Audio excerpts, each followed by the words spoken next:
Welcome to the Right Take Podcast, news, ideas, and conversations at the intersection of politics and culture, a project of the David Horowitz Freedom Center. I will be your host, Mark Tapson. Welcome back to the Right Take Podcast. I am your host, Mark Tapson. Thanks so much for joining me here at the intersection of politics and culture. Well, the presidential election 2024 is just 5 weeks away, and I think there's plenty of reason to be confident of a Donald Trump victory. Kamala Harris is such a catastrophe as a presidential candidate that I honestly don't think the Democrats can even cheat their way to victory this time, although they will certainly try. They will do everything in their power to win, in fact, but I don't see it happening. That having been said, there are other factors at play here. I hate to give voice to this, but I don't think we've seen the last of the assassination attempts on Trump's life, and I am not alone in that concern. I saw a headline the other day which stated that nearly half of voters believe that there will be another assassination attempt before the election. My God, what a sad nation we've become, that assassination attempts have become normalized. Well, at least attempts on Trump's life, because contrary to the left's shrill accusations, the only political violence in this country comes from the party of tolerance and inclusion. The only violent rhetoric being spewed relentlessly by party leaders and media allies comes from the left. We know it, they know we know it, and they don't care. They don't want Trump to win, and they will do anything to keep him out of the White House, even if they have to incite his murder. In fact, I fully believe that even though Trump is likely to win the election, the left will not concede it, and they will take every constitutional and unconstitutional measure to prevent him from moving back into the Oval Office. Congressman Jamie Raskin, one of the most vicious liars and propagandists in the Democrat Party, has already stated that Congress will find a way to disqualify Trump if he wins. Raskin said, quote, "It's going to be up to us on January 6th, 2025, to tell the rampaging Trump mobs that he's disqualified," unquote. Rampaging Trump mobs. Come on, we all know which party the rampaging mobs will belong to if Trump wins the election. Anyway, so the Democrat Party is going to embrace being election deniers and refuse to allow for the peaceful transfer of power, just like they've been falsely accusing Trump since the last election. So, for the sake of argument, let's say Trump either loses or wins, but the Democrats refuse to concede defeat. What kind of regime can we expect with Kamala Harris at the helm? Now, we all know Kamala isn't capable of running the country, just like Joe Biden wasn't.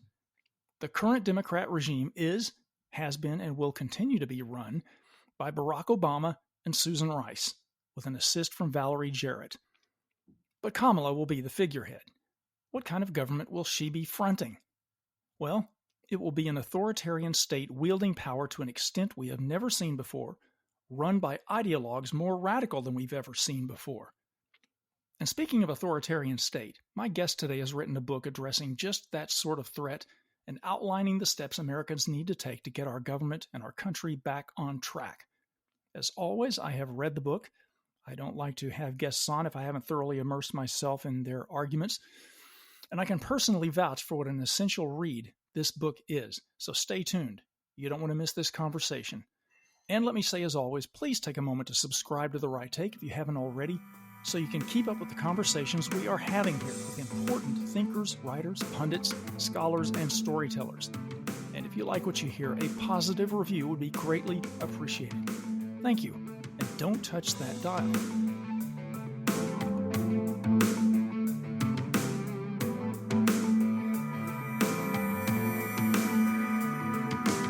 My guest today at the intersection of politics and culture is a very well-known conservative activism expert. You've no doubt seen him and heard his commentary often on Fox News. He's the founder and CEO of American Majority, which is a nonpartisan political training institute whose mission is to mold the next wave of liberty-minded candidates and community leaders, and also of a Republican data firm which works for voter mobilization called Voter Gravity. He's also the author of, among other books, Restoring Our Republic, The Making of the Republic and How We Reclaim It Before It's Too Late. And he has a brand new one out called American Leviathan, The Birth of the Administrative State and Progressive Authoritarianism, which we're going to get into today. Ned Ryun, welcome to the Right Take Podcast. Great to be with you, Mark. I appreciate it. Thanks for coming on. I'm very glad to have you on because I think you've got an important new book here. So I not only reviewed it for frontpagemag.com, but wanted to get you on to talk about it. But before we dive into it, tell us what goes on at American Majority. What's that all about? So it's an organization I founded in January of 2008, and quite frankly, Mark, by stealing a page from the playbook of the left. The left's been doing what I do for many, many years.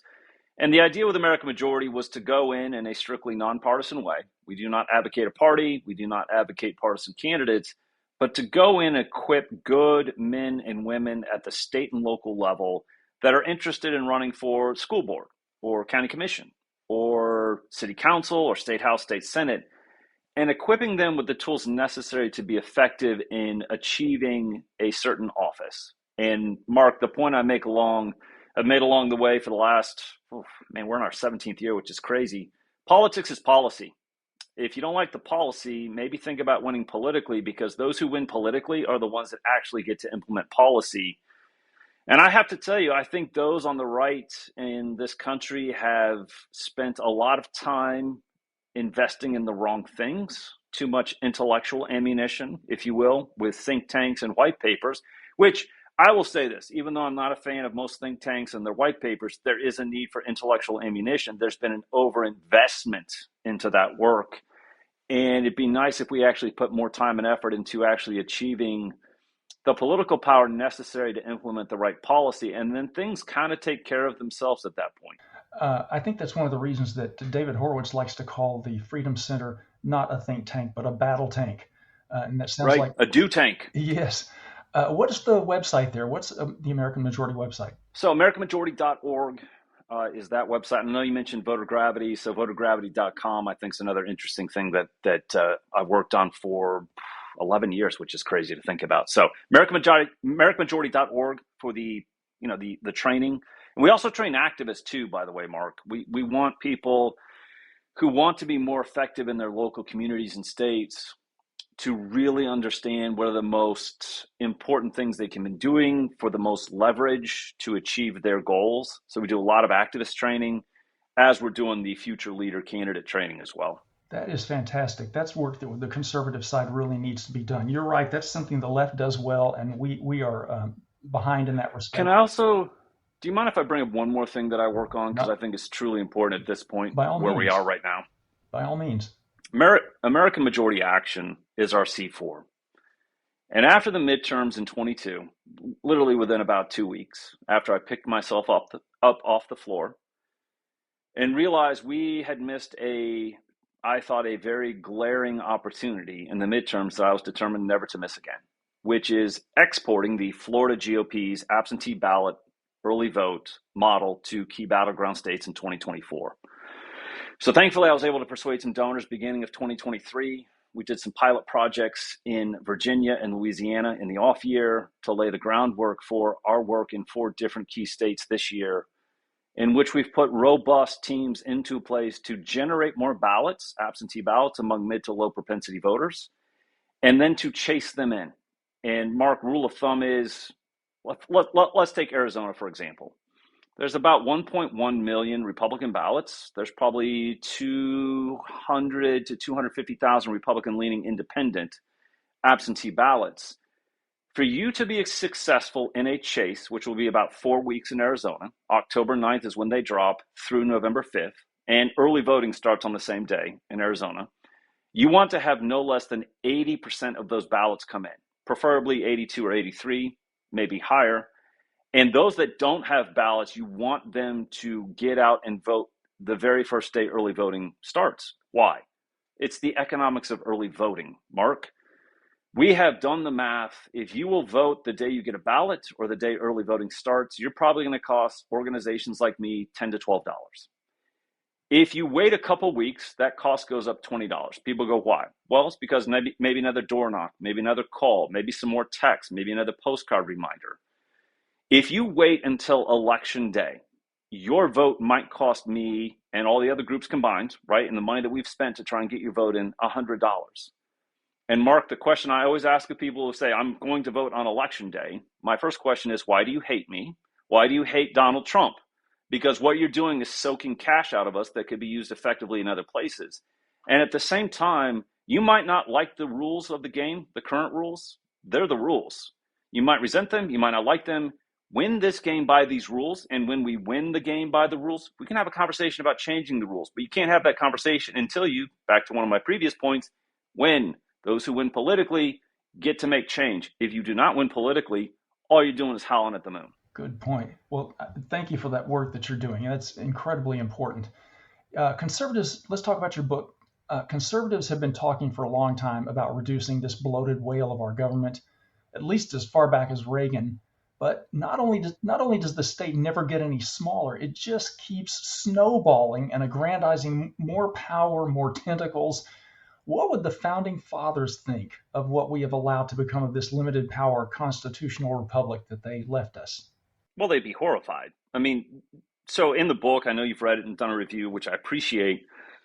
The founders, first of all, let's start with this. The founders believed in a rights-based government. People go, what is that? Well, let's look at the Declaration, which has really kind of laid out the framework for our Constitution. We hold these truths to be self-evident, that all men are created equal. They are endowed by their Creator with certain unalienable rights, that among these are life, liberty, and the pursuit of happiness, that to secure these rights, governments are instituted among men. When you start with a rights-based government that is meant to secure inherent rights, not give them, mind you, what no earthly power gave, no earthly power can take away, right? That's why we fought the revolution, by the way, Mark. It was about the fact that we had inherent rights, not because of economic reasons. I mentioned this as well in the book. But you go back to a rights-based government, God gave us rights. Governments are meant to secure those rights and take none of them away. Well, how do you do that? Our founders deeply believed that we are imperfect human beings in an imperfect world. And we are capable of great good and capable of sustained good, but because of our imperfect human nature, we should never be trusted with consolidated power. So what they wanted to put in place was a constitutional republic. Again, all power flows from the people to their duly elected representatives, who they make the stewards of the power and money given to them to create a government of, by, and for the people that actually every day thinks about how we're going to defend and promote the interests of the American people. So they put this constitutional republic in place in which they had separation of powers. And they wanted that diffusion of power, Mark, for a very specific reason. Again, going back to never trust imperfect human nature with consolidated power. So the real pivot point in our history, I talk about the 1912 presidential campaign. The progressive movement had been building before that. And really, one of the underlying purposes of the progressive movement was to destroy the moral and political authority of the U.S. Constitution and to actually destroy the machinery of the Republic, which, by the way, Mark, is the greatest defender of our natural inherent rights. Not a Bill of Rights, lovely enumerated rights. But if you have diffusion of power and government cannot consolidate power, government cannot abuse your rights. Okay? Progressives rejected that wholesale. They did not believe that. They believed you had to consolidate power into a powerful entity called the administrative state, this massive, sprawling bureaucracy that they envisioned they would put in these unelected bureaucrats that they believe were the educated elite, who through applied science would lead us to greater progress. And quite frankly, this is kind of crazy, Mark, that I say this, is what they believed, the apotheosis of mankind, the deification of mankind, the perfection of mankind in the here and now. It is a fool's errand. What they viewed, though, the state as salvation for mankind. So last point I'll make on this. Our founders rejected the premise that government was a vehicle for good. It was a necessary evil. Progressives thought it was salvation. And you ask, government continues to grow. It continues to expand. Our government spending is out of control. In progressives' mind, though, salvation comes to the state. So why would you ever want to limit salvation? Salvation be in every aspect of our lives. Education, marriage, government, you name it. And until salvation comes to every aspect of life, you should never limit the growth of the state. That's why we have this massive sprawling bureaucracy. That's why our spending's out of control. It's inherent to how progressives view government. Yeah, and that's they view government through the lens of their flawed, if not disastrous, view of human nature, right? Because as you mentioned, the conservative view of human nature is that we're flawed, broken human beings, and that, as you put it, it's a fool's errand to try to create or socially engineer a heaven on earth. I always like to say that the left's worldview is this utopian dream that always leads to dystopian nightmares. It's utopian statism. Yes. I love that in the book you break down this whole history of how the administrative state came into being. I think it's a really enlightening part of the book, and you managed to do so in these easily digestible, page-turning chapters. Thank you. Yeah, could you give us maybe a thumbnail sketch of a couple of momentous steps that got us here, or maybe a couple of major figures? I'm thinking in terms of a couple of major figures. I thought it was very interesting what you had to say about the philosopher Friedrich Hegel, and then also Woodrow Wilson. Why were they so key to the whole problem? Georg Hegel was actually working for Friedrich Wilhelm III, and Mark. But the point I want to make is this: people want to call him a philosopher, Hegel. He was actually a Prussian propagandist who had been hired by the king to laud the Prussian authoritarian state. And Hegel believed that the state was the march of God on earth.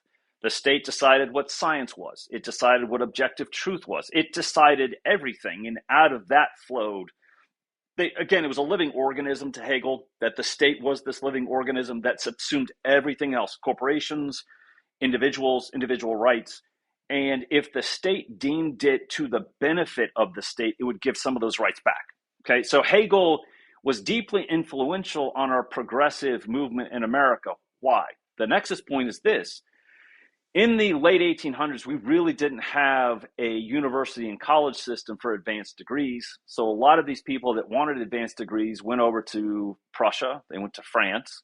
You go to Prussia, the state university system was actually a vehicle for a lot of Hegel's thinking and philosophy. They became imbued with that thinking and thought, oh, this is the solution for our problems in America.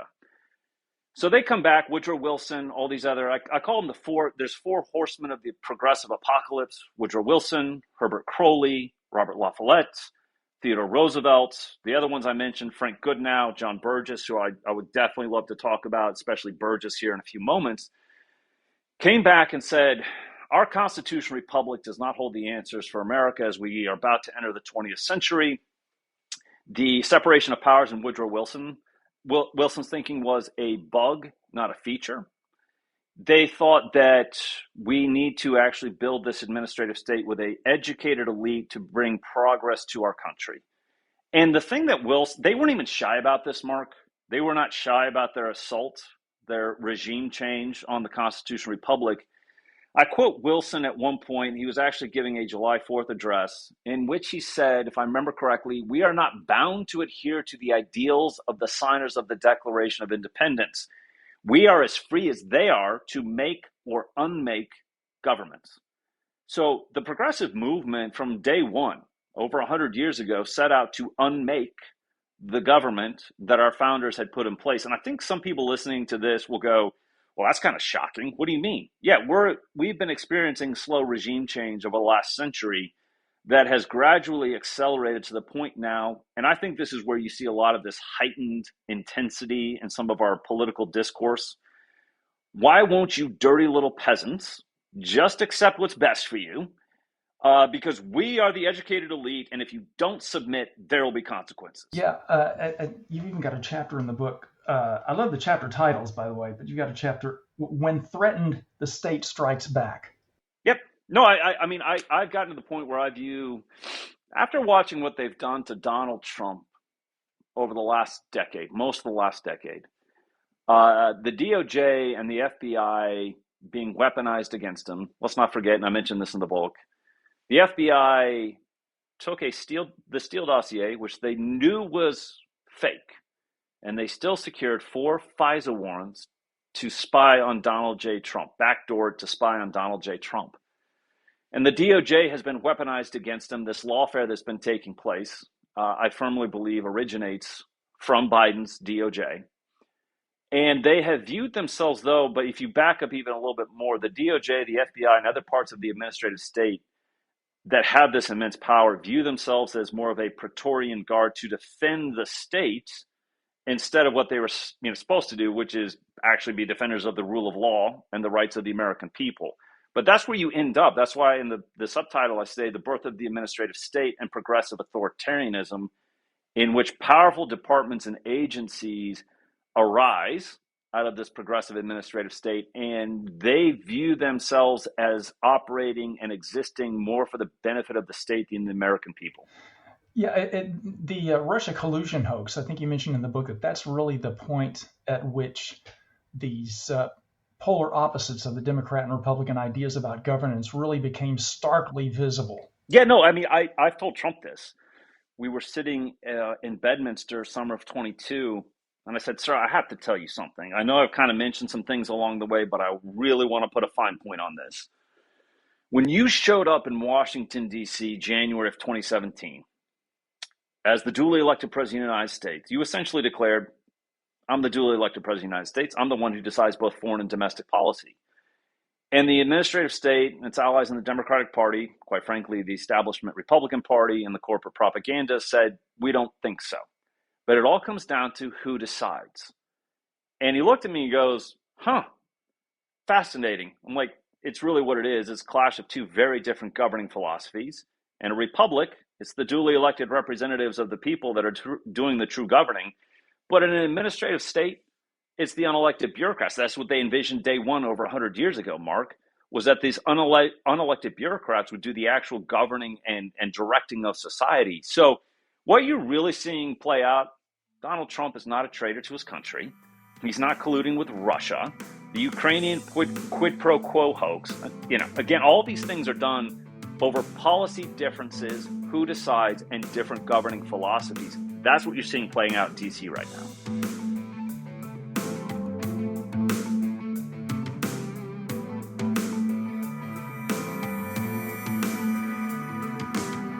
I think one of the reasons that you wrote this book is to light a fire under Americans who, maybe because of ignorance or apathy or just a feeling of being overwhelmed by the size of government, they just come to accept it as a fact of life that we live under this oppressive monster of a government bureaucracy. Yeah, for those people, I think your book will be very inspirational because you offer a lot of specific and practical ways that the next Republican president, hopefully that will be Trump, can dismantle that state. At the risk of asking you to give away any spoilers, what are a couple of those steps? What are a couple of those steps that he could take? I will give a few just to tease it out and tell people in the very last chapter of American Leviathan, you should get it because I do lay out reform items. I mean, one of the things that's been discussed, Mark, has been Schedule F, right, where you reclassify some powerful bureaucrats to basically make them fireable. So that's one step that he can do. And again, I want to remind people, most of the administrative state resides inside the executive branch. That's why a powerful executive, say Donald J. Trump, on day one can say, first of all, he's already said it, I reject the premise. I reject the premise that this is legitimate, that it is constitutional. In fact, I believe, Mark, that the administrative state is deeply un-American. So Donald Trump, as head of the executive branch, can say, we're going to do Schedule F, we're going to do mass firings, or they're called RIFs, reduction in force exercises. He can go after the OMB. I lay out some of that. He can gut the Office of Management budget by getting rid of the president's budget. So that's one thing that I think is pretty important. I'm going to let people read the book to get into those details. He can also go through and reinstate, bring the NSC personnel under the control of the White House Presidential Personnel Office, which I bring that one up, and the rest you're going to have to get the book to read. But I bring that one up specifically, Mark, because of this. One of the key positions in every administration is the Office of Presidential Personnel. So there's actually two key positions. Transition personnel, when someone wins, who's running transition personnel in those few months before that person is sworn into office. And then on day one, who's actually running presidential personnel, because in every administration, it's the plum book, which is about 5,000 political appointments. Maybe 400 or 500 of those are key important decision makers. The rest, SCEDCs, lower level political appointees, don't have as much power, but you got to nail those 400 or 500 key important decision makers. So the reason I bring up NSC and Office of Presidential Personnel, and it's so key to actually bringing reform for the powerful executive, NSC, where Chow Thief Vindman came out of, is not accountable to the White House Office of Presidential Personnel. One of the reform items that Donald Trump needs to bring into existence on day one is saying NSC and all of these other entities, you're going to actually they have to be appointments working through the Office of Presidential Personnel, because then Trump will actually get his people, his right people, into these very key positions at the NSC, which, Mark, has been used to undermine. I mean, that's what triggered Ukrainian quid pro quo hoax, and the impeachment was, I believe, quite frankly, traitorous behavior out of someone working inside the NSC, inside of Trump's administration, to try and bring down the duly elected president of the United States. One of the things I learned from this book, and there were a lot of things actually, is that as you quote in here, of the nearly 2 million federal civilian employees, there are 800,000 who are non-essential federal employees. Good Lord, that's a good place to start, I guess. That is just scratching the surface, Mark, because the trick that they play here in D.C. is a lot of people that are dependent upon the government, they classify as contractors. You could double that number to really get a better figure for federal government employees. They just play games and say they're contractors. They don't get the benefits, but they're really government employees. So yeah, no. People ask, what is the administrative state, Ned? So the administrative state, this vast, sprawling bureaucracy filled with various departments and agencies. You've got the deep state / surveillance state, in which NSC, NSA, CIA, all of these powerful surveillance state entities that are very dangerous, and I'm afraid are being turned inward instead of being pointed outward. So there's one part of the administrative state. You've got the regulatory state that, Mark, I believe is a true threat to our economic freedom and, quite frankly, national security. When you over-regulate, you drive very vital things offshore. So Donald Trump needs to start slashing regulations. And then, as you mentioned, I call it the retired in place state, the DMV state, in which 800,000 non-essential federal employees are living off the taxpayer dollar, not doing much. It's kind of a patronage system for Democrats, because another dirty secret about the administrative state in these various departments, I consider it a money laundering situation in which these people are paid by the taxpayers. And you look at most of the political giving that takes place, State Department, I think, 95% goes towards the Democratic Party. I call it a money laundering operation through the administrative state patronage system, in which Democrats are hired, taking taxpayer dollars and then giving it through their political donations to the Democratic Party. It is a reinforcing loop. And I talk about a little bit of system dynamics, but you just start to peel back and look at all these various reinforcing loops that have made the American Leviathan. We're up against it. But a powerful executive as a head of the executive branch, plus SCOTUS. I mentioned the Chevron deference decision. I wrote this book before they actually made that decision, so I'm very happy I included that. But it's really saying the courts will no longer defer to these regulations and statutes from the unelected bureaucrats. We're not going to subdelegate our independent judicial authority, nor are we really going to let the Article 1 legislative branch unconstitutionally subdelegate their legislative authority. So that's one thing. The Supreme Court saying we don't believe this anymore. And the other thing, Mark, and I didn't write about this in the book, I wish I had, but I'm bringing it up now. Supreme Court said we are no longer going to let the SEC tribunals and other department and agency tribunals exist. What is that? Securities and Exchange Commission had their own administrative law tribunals, shockingly, that 90% of the time ruled in favor of the SEC. A lot of departments and agencies do have these administrative law tribunals. The Supreme Court said, well, first of all, that undermines an independent judiciary, which was very important to our founders. They were tired of the British court system that was rubber stamping King George III and Parliament and his various ministers' acts. And they said, we're not doing this anymore. We want an independent judiciary. The other thing that SCOTUS said this summer was, you're annihilating the Seventh Amendment and right to trial by jury with these private administrative law tribunals. They're unconstitutional. We will no longer accept them as legitimate. So you've got a powerful executive. You've got a Supreme Court that's saying we're not going to do this anymore. But the reason I wrote the book, Mark, is kind of getting back to what you said. The American people need to fully understand what is going on, how far we've drifted from the founders' vision, be illuminated, have clarity, and then it's truly the American people, when a majority of them realize what is going on, for them to reject the legitimacy of the administrative state, that you'll see it begin to collapse. Yeah, and I want to emphasize to readers that this is not a boring policy book. In fact, you've got a really strong authorial voice, which I really enjoyed. I just want to read one quote here that I really liked. You say that the Department of Energy should be shut down and its building personally imploded by the next Republican president with a freedom park built over it. The I exact love it. same, yeah, the exact same goes for HUD and education. What better way to signal the end of the administrative state than to literally blow it up and sow its fields with salt, unquote. So that's the kind of writing you're going to get, for those listeners out there who need to pick up this book. Let me shift slightly and ask a question about the media. How does the media need to adjust um, in order to get behind this radical change of this blowing up of the administrative state? They're not going to. I mean, people ask, is there some great conspiracy theory? Why does it always seem that big tech, big government, corporate propagandists, call it big corporate media, I call them corporate propagandists, all seem to be on the same page? Mark, they all went to the same indoctrination centers of higher learning, and they all come from a similar worldview, and they believe that this form of government, administrative state, is legitimate.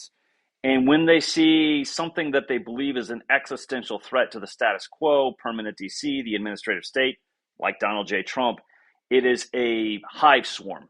They go right at him to try and destroy him. I would argue most of the corporate media, corporate propagandists are in violation of the First Amendment, a free press, a free and honest press. They're corporate propagandists, stenographers of the state that aren't really about getting us the truth and providing transparency to the American people, which is what the founders wanted. They wanted a free press, not for it to be propaganda, but to provide transparency to the American people who could then make better decisions on are our duly elected representatives with the power delegated to them making the right decisions, and if not, we'll replace them. That's not anywhere near what's taking place. They've become stenographers of the state, corporate propagandists. They're not there for the truth. They are there to amplify the approved narrative. And I think you've got to go in and remove some of these protections from them until they actually toe the line. I write about that in some of the last chapter, in which I say, the media needs to be taken into account because they are not a free and honest press. So they really, in my mind, are in violation of the First Amendment. You talk a lot about what the next Republican president can do in the book. What about the average person? What can the average person do to kind of help this process along? Well, in the short term, two things. Obviously, read the book, be illuminated, help Donald Trump get into office on November 5th. I say that as Ned Ryun, private citizen, author of a book, not as head of American Majority, just so we're clear. You need to get Donald Trump, again, politics is policy. And it goes back to what I was saying originally. You have to have political power to achieve the dismantling of the administrative state. And you have to have political power in the hands of the right people who have the political courage and the political will to do the right thing. So in the short term, become educated. Two, Donald Trump needs to win again. And then on day one, start implementing some of these reform items and other items, Mark, that I think will lead to the end of the administrative state. So politics is policy. We achieve political power not to manage the administrative state, which sadly, George H.W. Bush, George W. Bush, every president since Reagan has accepted the premise it's legitimate. In fact, we believe it's legitimate. The only problem we have is that we're not running it. Donald J. Trump hit DC like a thunderbolt, in which I don't believe a lightning bolt. I don't even believe the legitimacy of this. I reject the premise. And so that to me is one of the startling things of which we now have somebody who can be back into political power, who's learned a lot. Mark, again, in conversations with him, he's like, Ned, I knew DC was bad. I did not realize it was this bad.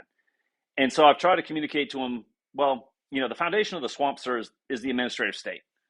If you want to drain the swamp, you got to break the state. And so I close the book by saying, easy to say, monumental in application, require immense political courage. Break the state, drain the swamp, restore the republic. And so give Donald Trump the political power he needs to be in the position of power to begin the dismantling of the administrative state, return proper constitutional balance, legislative authority to the Article 1 branch, judicial to Article 3, and obviously retain those powers, constitutional powers for the Article 2, but break apart the state. And so people ask, what should we do? Get Trump back into office, let him go. I will say this, Mark, if and when Trump wins and is sworn in again in January of 2025, and actually sets out to do this, you will see a cold political war in D.C. like you've never seen before. Yeah, I'm totally on board with your optimism and your determination about breaking the administrative state. But how realistic do you think it is to be optimistic and determined? Considering the opposition that Trump is going to certainly face, and not entirely from Democrats either. No, again, because as I said earlier, a lot of establishment Republicans accept the premise that it's legitimate. In fact, it's easy for those in Congress, establishment Republicans in Congress, because all they're basically doing when they quote unquote pass legislation, and I'm saying that in air quotes, they're 4,000 or 5,000 page bills. They're really just framing out general ideas and then sending them over to these unelected bureaucrats to put the fine point with their statutes and regulations to the actual governing. They like the administrative state because of two things. One, kind of takes the work off of their plate. And two, if something, EPA or whoever makes some regulation that their voters find offensive, guys, that's not us. It was that unelected bureaucrat. And I'm trying to end this. But, you can't hold me responsible for that because it was that person over at the EPA that actually did that. I think Congress has been abdicating its role unconstitutionally to subdelegate its legislative authority to these unelected bureaucrats. But back to your point, is this easy? Pardon me for saying this. Hell no, it's not. There are a lot of people, very powerful entities that are vested in this status quo. But I just go back, think about Donald Trump. He knows all this. I think after the last 9 years, he is very clear of what he's up against. He's not running away. He's not walking towards them. He's literally running at them because he is completely 100% convinced that if we are to return to a government of, by, and for the people, truly representative democracy, the administrative state must end. And he is fully aware, I think, of the fight. I'm hoping to help even him get even more illuminated on where I think he's got real leverage. It's not going to be easy, Mark. I do not think it'll be easy. In fact, I don't think it'll take 4 years. I think America First types who believe in the Constitution have to hold on to political power for 12 years at a minimum and have allies in both the House and the Senate working in tandem with them. 4 years, though, of power in the right hands with Donald J. Trump, you can do immense damage to the state and move us in the right direction. And how are you feeling about his chances in November? Because assuming he even survives until the election, and I'm not being flippant or joking about that. I know. Yeah, do you think he can win in the face of everything that the Democrats will do to swing things their way? So I am quietly optimistic that yes, he can. I tell people polls are very nice things. Mark, I love a good poll. I'm a political nerd. Polls are kind of like a weather forecast, which might or might not be right a week or two from now. The real numbers that count are how big is the ballot universe in a given state, and what is the partisan registration advantage in a given state? Those are the real numbers that count to decide, to really give you an indication, can you win? Let me take Arizona again as an example. We've been doing some absentee ballot generation among mid to low propensity voters in the state, trying to get them to request a ballot, because we know if a mid to low propensity voter will request a ballot, there's about an 80% chance they will actually vote in the next election. Now there is a 75,000 ballot advantage for Republicans over Democrats in Arizona. There is a 260,000 partisan registration advantage, Republicans over Democrats in Arizona. Both those numbers are significantly better, especially in partisan registration, than they were in 2020. So that to me is one of the things that gives me hope. And the other thing is, again, going back to when I mentioned American Majority Action's work, we have been putting in place a lot of the pieces to not only do the generation, but to do the chase. And I feel pretty confident that our absentee ballot chase, which to describe it very quickly, door knocks, phone calls, texting, postcard reminders, a digital component. It's basically a series of targeted harassments. We know you have a ballot. We really like you to return that ballot. And if you don't, the harassments will continue. If you return it, the beatings will cease. I mean, that really is it in a nutshell. Like we are going to continue to harass you to get that ballot in sooner rather than later, so that you don't make us spend $100 on your ballot, hopefully 10, 12, no more than 20. And then we can refocus our resources on going after harder ballots to bring in. So we've got pretty good teams in place in Arizona, Nevada, Wisconsin, North Carolina. I feel good about where we're headed. Are they going to roll over and play dead and say, oh, shucks, Donald Trump's going to win again? Absolutely not. I think we're in for some more twists and turns. I totally agree with you. I've said it multiple times. It's sad that we've had 2 attempts on his life in the last 60-some days. I do not think it will be the last before November 5th. I pray that God protects him. I pray that he has his angels about him.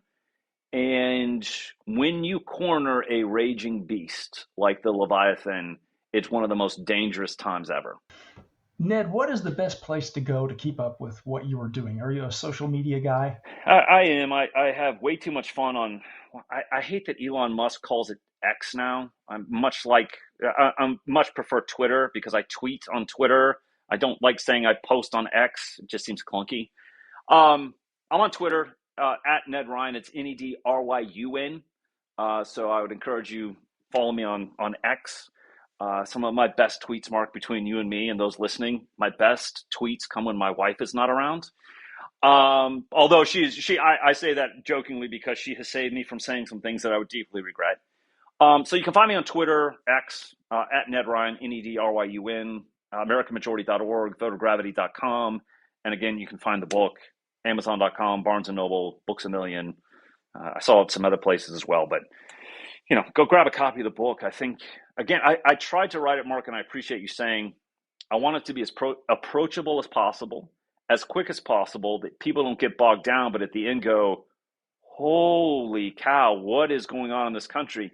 But, one of the things I learned at the University of Kansas, that bastion of conservative thought, I say that with sarcasm, but I loved my professors. I was an English and history major there, and my history professor said, you have to learn the historical method, which is going back to the original documents of people that wrote them and making your decisions for yourself. And so that's what I wanted to do. Go back and read the writings of Woodrow Wilson, of Frank Goodenow, of John Burgess, of Herbert Crowley, and communicating to people as best I could. These were their ideas. These are the implications. This is what we're now confronting. But going back, and I mentioned this in the book, you read their writings and go, I am reading the rantings of deluded madmen, because they are in defiance of the ages, they are in defiance of human nature, and they're in defiance of consolidated power and the abuse that comes with it. Great stuff. Ned Ryun, thank you very much for coming to the Right Take podcast. Absolutely. I enjoyed it. Thanks so much, Mark. Listeners, keep up with Ned and do not neglect to get a copy of American Leviathan. You will thank yourself for it. And thank you, as always, for joining me here at the intersection of politics and culture. Don't forget to subscribe to The Right Take so you can keep up with all the important conversations we're having here. And if you like what you hear, please leave that positive review. Be seen.